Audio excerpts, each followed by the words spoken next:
여러분 평안하게 잘 지내셨습니까? 천년국 시리즈 25번째 강의 시작하도록 하겠습니다. 최근에 올라온 강의를 듣고 어떤 구독자께서 질문을 주셨는데 그 질문의 내용은 성령 회방죄가 도대체 무엇인지 성경적으로 알고 싶습니다. 설명을 부탁드립니다. 라고 질문을 주셨어요. 여러분 성령 회방죄, 성령 모독죄 들어보셨습니까? 정말 근데 그 말씀의 의미를 알고 있는 사람이 얼마나 될까요? 대다수의 사람들은 이 말씀을 남용하거나 오용을 합니다. 특별히 목사를 비판하면, 교회를 비판하면 성령을 회방하는 것이고 그 죄는 영원히 용서받지 못한다라고 성도들을 겁박하는데 이 말씀이 오용되기도 합니다. 오늘 이 시간 저와 함께 이 말씀의 의미가 무엇인지, 그리고 마태복음 12장 32절의 말씀에 보면 또 누구든지 말로 인자를 거역하면 사하심을 얻되 누구든지 말로 성령을 거역하면 이 세상과 오는 세상에서도 사하심을 얻지 못하리라. 자, 오는 세상이 도대체 무엇인지 우리가 천년왕국 시리즈를 공부하고 있는데 이것과 연관성이 있어서 오늘 이 말씀을 준비했습니다. 본격적으로 오늘 강의를 시작하기 앞서서 아직 제 채널을 구독하지 않는 분들은 구독과 좋아요로 함께 해주시길 부탁을 드립니다. 마지막 세대 거룩한 성도를 세우기 위한 미디어 선교 전문 채널 오강일의 인사이트를 성도 여러분들께서 많이 사랑해 주시고 응원해 주시고 기도해 주셔서 정말 감사드립니다. 또한 이 사역이 계속해서 지속될 수 있도록 물질로 후원해 주시는 많은 성도님들께 정말 감사를 드립니다. 마지막 세대 거룩한 성도를 세우기 위한 이 미디어 선교 사역에 성도 여러분들의 기도와 또 물질 후원을 계속해서 부탁드립니다. 주님께서 그 손길에 축복하시고 선하게 사용해 주실 줄 믿습니다. 자, 본격적으로 오늘 강의를 시작해 볼까요? 소위 말한 성령 회방죄, 성령 모독죄에 관련된 말씀은 마태복음 12장 31절, 32절에 나와 있습니다. 먼저 그 말씀이 이제 24절부터 쭉 보셔야 되는데 어떤 일이 있었냐? 22절을 보면 그때 귀신 들려 눈 멀고 말 못하는 사람을 데리고 왔거늘 예수께서 고쳐주심에 그 말 못하는 사람이 말하며 보게 된지라.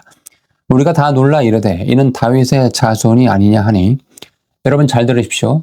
사람이 할 수 없는 놀라운 기적을 지금 예수님께서 여러 사람들 앞에서 보여주셨어요. 그러니 무리가 놀라서 이는 다윗의 자손이 아니냐라고 이렇게 외치고 있습니다. 자, 이 상황에서 바리새인들이 듣고 뭐라고 대답하는지 볼까요?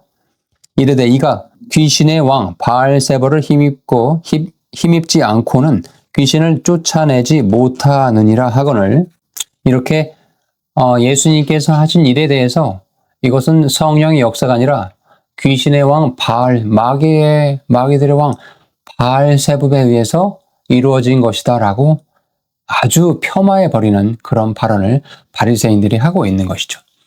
자, 이 일을 두고 예수님께서 그들과 논쟁을 하시다가 후반부에 이런 말씀하십니다. 31절 그러므로 내가 너희에게 이르노니 사람에 대한 모든 죄와 모독은 사하심을 얻되 성령을 모독하는 것은 사하심을 얻지 못하겠고 또 누구든지 말로 인자를 거역하면 사하심을 얻되 누구든지 말로 성령을 거역하면 이 세상과 오는 세상에서도 사하심을 얻지 못하리라 라고 말씀하십니다. 자, 이 말씀의 의미가 무엇인지 우리가 한번 생각을 해볼까요? 이 말씀의 의미를 이해하기 위해서는 이 현장에 우리가 가봐야 합니다. 예수님께서 지금 성령의 능력으로 눈 멀고 말 못하는 사람들을 고쳐주셨어요.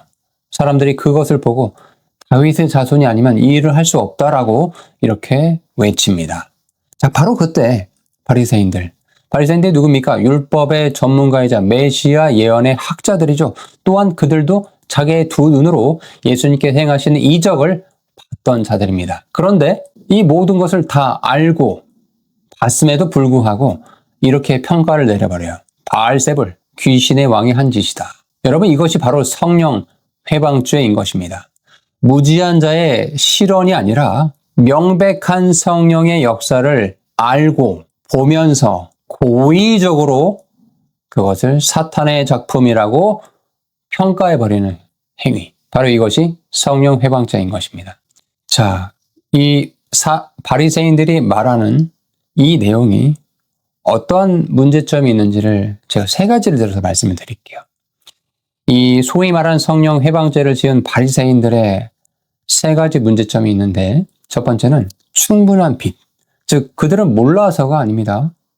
알면서도 그렇게 했다라는 거예요. 두 번째, 고의성. 감정의 폭발이 아니라 충분히 계산된 행동이었다라는 거죠. 왜? 군중들이 예수님께서 행하신 일들을 보고 놀라면서 다윗의 자손이 아니냐라고 외치니까 그것을 차단하려는 고의성을 가지고 이러한 망언을 했다라는 거죠. 세 번째, 확장성. 바리새인들은 이것이 일회성이 아니었습니다. 실수로 잘 몰라서 실언을 한 것이 아닙니다. 이미 마음에 굳어진 최종 평결을 그들이 내린 거예요. 헬라어 동사에서도 그런 뉘앙스를 지속적으로 보여주고 있습니다.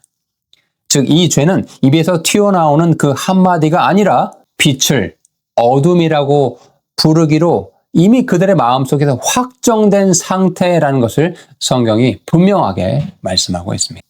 왜 이 죄만 사함이 없을까요? 하나님이 용서하기 싫어서 그러셨을까요? 사랑이 많으신 하나님께서 그들을 용서하기 싫어서 일부러 이 죄를 남겨주신 걸까요? 결코 아닙니다. 성령의 증거는 사람을 그리스도께 이끄는 마지막 밧줄과 같은 것인데 어떻게 했어요, 이들은?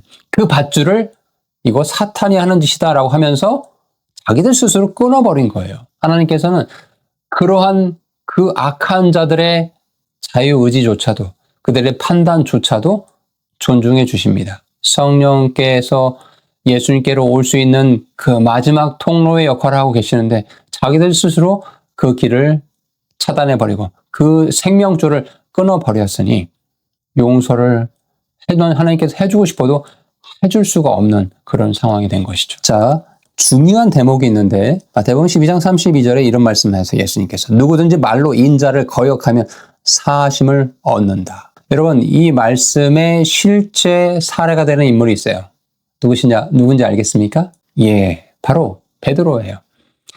여러분, 베드로는 예수님께서 십자가에 끌려가고 못 박혀 죽으시는 그 시점에 대제사장의 뜰에서 저주하면서 맹세하죠. 내가 예수를 결코 알지 못한다라고 3번이나 부인을 합니다. 이는 소위 말한 성령의 회방죄를 지은 것처럼 보이잖아요. 의도적으로 3번이나 이렇게 말을 한 거니까요. 자, 그런데 어떻게 됐습니까? 베드로는 마태복음 26장 75절에 가서 보시면 밖에 나가서 자기가 한 그 행위, 예수님을 모른다라고 부인한 그 자신의 행위에 대해서 심히 통곡했다라고 성경이 말씀하고 있습니다. 그래서 그는 그 회개함을 통해서 다시 회복이 되었고 이제 오순절 성령 강림으로 인해서 성령 충만한 자가 되어서 설교자로서 새롭게 거듭난 것을 우리가 성경을 통해서 확인해 볼 수 있습니다. 바울은 어떻습니까? 바울도 전에는 자신이 비방자였다, 신성 모독하는 일을 많이 행했다라고, 또 예수 그리스도를 따르는 자들을 박해하는 그런 폭행자로서의 역할들을 많이 수행했다라고 스스로 고백을 합니다. 근데 내가 믿지 아니할 때, 알지 못했을 때 이렇게 한 것이다. 그러나 그도 변화가 되었죠. 회개함으로 변화가 되었습니다. 그러니 결론은 뭐냐? 분노의 언어, 불신 시절의 어떤 모독, 실족하는 말을 사람이 할 수가 있거든요. 그런데 이것은 죄가 아니라는 거예요. 하나님께서 다 용서해 주실 수 있다라는 겁니다. 자, 그러면 이 성령 회방죄를 어떻게 오용하는지에 대해서 살펴볼까요? 첫 번째는 목사를 비판하면 성령 회방죄를 짓는 것이다 라고 말하는 그런 자들이 실제로 존재합니다. 그들의 근거는 시편 105편 15절. 즉 나의 기름 부은 자를 만지지 말라. 이 말을 가지고 스스로에게 이걸 대입을 해서 이야기를 합니다. 여러분, 그런데요, 시편을 기록한 다윗을 잘 보십시오. 다윗은 사울에게 하지 않는 것은 살해였지 직언을 안 한 것은 아니라는 거예요. 이 말을 잘 이해를 하셔야 됩니다. 또 성경의 실제 기록들을 보면 하나님께서 기름 부어서 왕을 세운 그 다윗, 그런데 그 다윗이 하나님께 범죄했을 때 어떻게 됩니까? 나단 대언자가 나타나 왕의 면전에서 당신이 바로 그 악한 일을 행한 자이다 라고 사무엘기하 12장 7절에 지적하고 직언하는 장면이 나와 있습니다. 또 바울은 수제자 베드로를 이 모든 사람 앞에서 책망하는 일이 갈라디아서에 보면 나와 있습니다. 그러니 기름 부음이 비판 면제권이라면 성경이 먼저 그 법을 어긴 셈인 거예요. 그러니 목사를 비판하면 성령 회방죄를 짓는 것이다. 이 헛소리라는 거죠. 목사라 할지라도 하나님께 범죄하고 잘못 행할 때에는 누구든지 그것에 대해서 바른 양심을 가지고 비판하고 직언할 수 있어야 됩니다. 그것이 살아있는 교회의 모습입니다. 두 번째 유형은 우리의 사역을 검증해보자 라고 말하면 그것을 성령 회방죄라고 이렇게 문제 제기한 사람을 매도해버리는데 이 구조를 또 사용하기도 합니다. 특별히 예언, 치유, 은사 집회에서 이런 사역, 이 역사를 의심하면 너 지금 성령 회방죄를 짓는 거야 라고 이렇게 단죄해버리는 사람들이 있거든요. 이렇게 되면 그 어떠한 분별도 할 수가 없게 되죠. 세 번째, 자기네 모임과 어떤 조직에서 이탈하면 또 뭔가를 문제 제기를 항의를 하면 너 성령 회방죄 짓는 거라고 단도리를 치는데 또 이 말을 사용하는 악한 자들이 있습니다. 교회를 옮기거나 또 교회의 어떤 재정적인 문제를 제기하거나 하는 그런 또 교회의 어떤 잘못된 행태들에 대해서 직언을 하거나 또 개선을 요구하는 목소리가 분명히 나올 수 있는데 어떤 교회고 어떤 교파고 막론하고요. 그런데 그런 문제 제기를 하는 성도를 너 성령 회방죄 짓는 거야 라고 죄목을 씌워버리고 아예 내쫓아버리는 그런 악한 자들, 악한 목사들이 실제로 존재하고 그 자들이 이 말씀을 악용해서 오용해서 순전한 하나님의 자녀들, 하나님의 성도들을, 하나님의 자녀, 형제 자매들을 슬픔 속에, 마음의 어려움 속에 내몰아 버리는데 목사라는 자들이 그렇게 하고 있다는 겁니다. 여러분, 과연 이 말씀이 그런 의미일까요? 정말 답답하죠? 이 말씀이 그런 의미가 아닌데 자기들 입장에서 유리하게 성경을 가지고 칼질을 하고 있는 이런 안타까운 현실을 우리가 보고 있습니다. 여러분, 바리새인들의 죄가 무엇이었습니까? 성경을 통해서 우리가 살펴보면 바로 하나님의 역사를 사탄의 것이라고 부른 것이었죠. 그런데 이 말씀을 오용해서 남용해서 자기들의 방어막을 치는데 이용하는 사꾼 목자들을, 그런 잘못된 교회들은 어떻게 하고 있습니까? 사람이 하는 역사를 가지고 마치 자기들이 하나님의 역사를 하고 있다라고 동일시 여기면서 그것을 검증해보자 비판하는 목소리에 대해서 완전히 차단해버리는, 금지시켜버리는 이것입니다. 정반대의 모습을 지금 보이고 있죠. 본문에서 말씀하고 있는 죄는, 성경 본문에서 말씀하고 있는 죄는 확실한 하나님의 일을 부정하는 일인 것인데 이것을 오용하는 자들은 불확실한 사람의 일을 신격화하고 있다는 거예요. 이 점을 잘 분별하셔야 됩니다.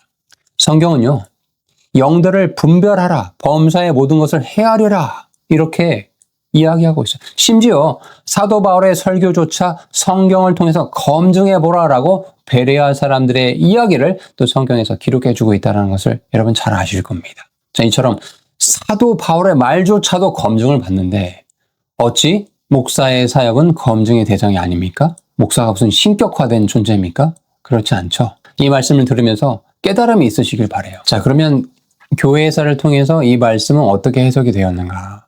초대 교회에서는 박해 때 넘어진 이 배교자들의 회복 문제를 놓고 노바티아누스파는 회복 불가의 엄격주의를 폈습니다. 그러니까 사실상 용서받지 못할 죄의 범위를 확정한 거죠.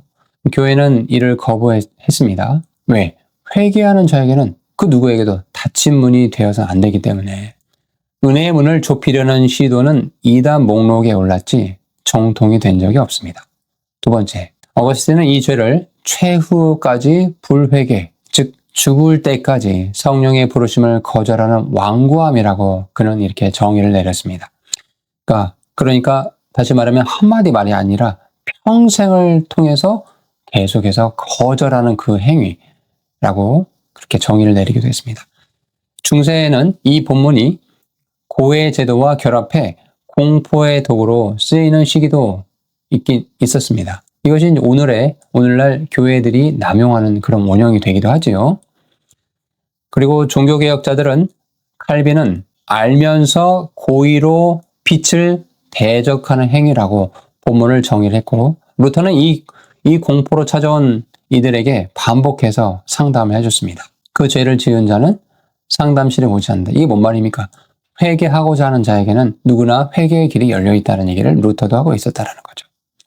그리고 존 버년, 천로역정을 지은 존 버년 잘 알고 계시죠?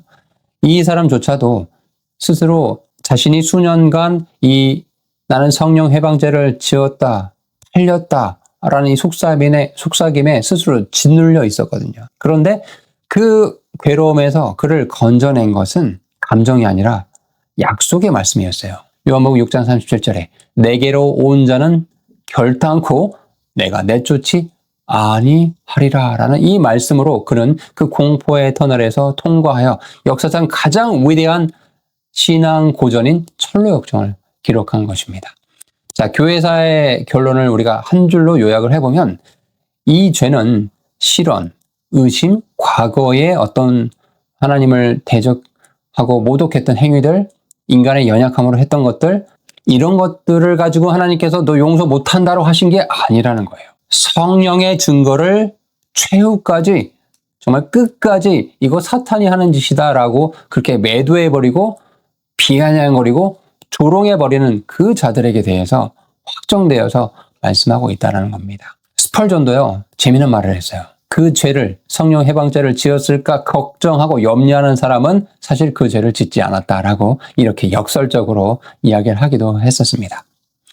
자, 그러면 이제 이 말씀과 더불어서 본문에서 누구든지 말로 인자를 거역하면 사하심을 얻되 누구든지 말로 성령을 거역하면 이 세상과 오는 세상에서도 사하심을 얻지 못하리라. 도대체 오는 세상이 언제냐는 거예요. 자, 여기서 세상이라고 번역한 이 단어는 사실은 공간이 아니라 세대, 시대를 의미한다라고 보셔야 됩니다. 그러니까 예수님의 어법 안에서 시간표가 들어있는 거예요. 이 세대는 현 시대이고 오는 세대는 유대인들이 메시아의 왕국 시대라 부르던 바로 그 시대. 언제입니까? 우리가 지금 계속해서 시리즈를 공부하고 있는 천년왕국 시대를 말하고 있는 겁니다. 주님은 세대의 구조를 전제로 말씀하고 계신 거예요. 그런데 주의할 건요. 이 표현이 어떤 죄는 죽은 뒤에 사함을 받을 수 있다라는 어떤 그런 연옥의 교리의 근거로 사용해서는 결코 안 됩니다. 그런 말을 하는 것도 아니라는 거예요. 잘 기억하셔야 돼요. 이 말의 의미는 뭐냐. 인간이 하나님의 구원의 손길을, 성령님의 역사를 끝까지 자기 스스로 차단하고 고의로 거부하고 그렇게 일평생 나아간다면 전능하신 하나님조차도 그를 구원할 길이 없다. 그것을 이 세대와 오는 세대에도 그 어떤 세대에도 여러분 우리가 공부했잖아요. 천년하고 그 유토피아 같은 세대조차도 어떤 일이 필요해요. 인격적으로 예수 그리스도만이 나의 구원자입니다라고 고백하는 일이 있어야 그 유토피아 같은 시대에서도 구원받을 수 있다라고 말씀을 드렸잖아요. 그러니까 이것은 최상급의 강조 어법을 지금 예수님께서 우리에게 기록으로 남겨주신 것이다 라고 이해하시면 좋겠습니다. 마태복음 12장까지 예수님께서는 이스라엘에게 왕국을 공개적으로 계시하셨어요. 하늘의 왕국이 가까이 오고 있다. 그런데 바리새인들의 이러한 일들을 잊고 나서 공식적으로 이스라엘 민족의 지금 공식적인 지도부가 예수님의 일에 대해서 사탄의 역사라고 평가하는 이 일을 기점으로 13장부터는 어떤 일이 일어나는지 아십니까? 예수님의 화법이 달라져 버려요. 그 전까지는 뭔가 예수님께서 직접적으로 하나님의 왕국에 대해서 설명하셨다고 한다면 이제 13장부터는 그렇게 하지 않습니다. 들을 게 있는 자는 들을 수 있게끔 비유로 말씀하신다라는 거예요. 그 세대를 향한 왕국의 도래는 유보되고 그 사이에 우리가 지금 살고 있는 교회 시대가 열리게 된 것입니다. 이스라엘에 대한 회복은 이제 미래로 넘어가게 된 것이죠.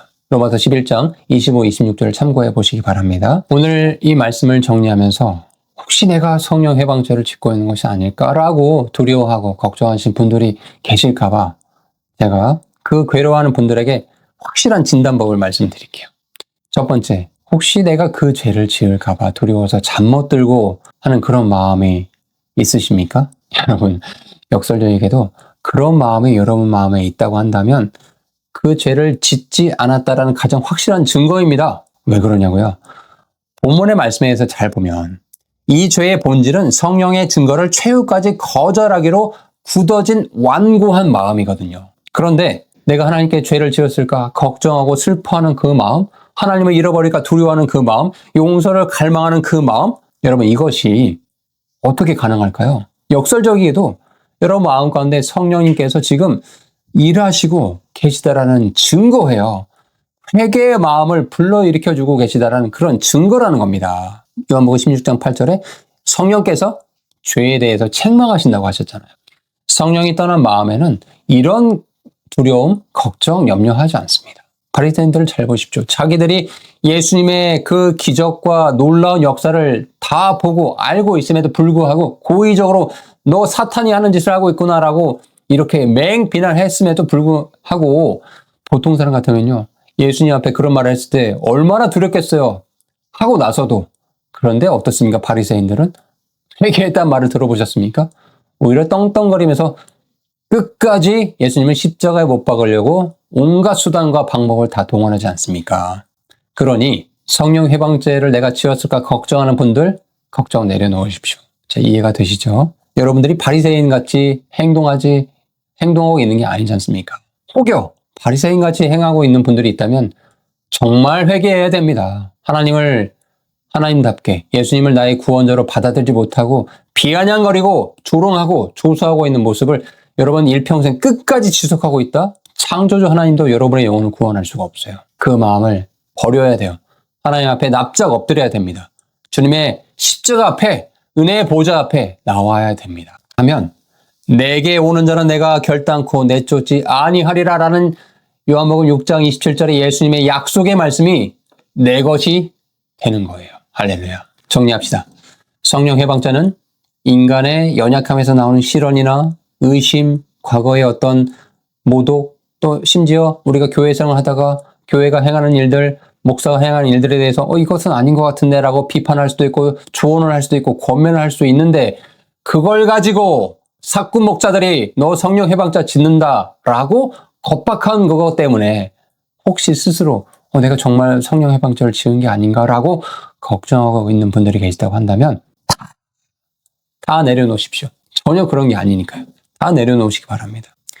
성령을 회방한 사람은 여러분 잘 들으세요. 진짜로 성령을 회방한 사람은 자신이 성령 회방죄를 지었음을 걱정하지 않는다라는 거예요. 바리새인을 잘 보시라는 거예요. 그 죄를 두려워하며 혹시라도 내가 하나님께 죄를 짓는 게 아닐까라며 상실될 마음, 상한 심령으로 지금 있는 분이 계시다고 한다면 여러분의 그 눈물이 오히려 하나님이 기뻐하시는 그런 눈물이고 그런 기도가 될 줄 믿습니다. 자, 이제 오늘 영상을 통해서 성령 해방죄의 의미를 잘 이해하셨으리라 믿습니다. 이 말씀이 도움이 되셨다면 널리 공유해 주시길 부탁드립니다. 긴 시간 함께 해주셔서 감사드립니다. 우리 주님은 늘 선하십니다. 할렐루야. 다음 시간에 또 건강한 모습을 뵙도록 하겠습니다. 감사합니다.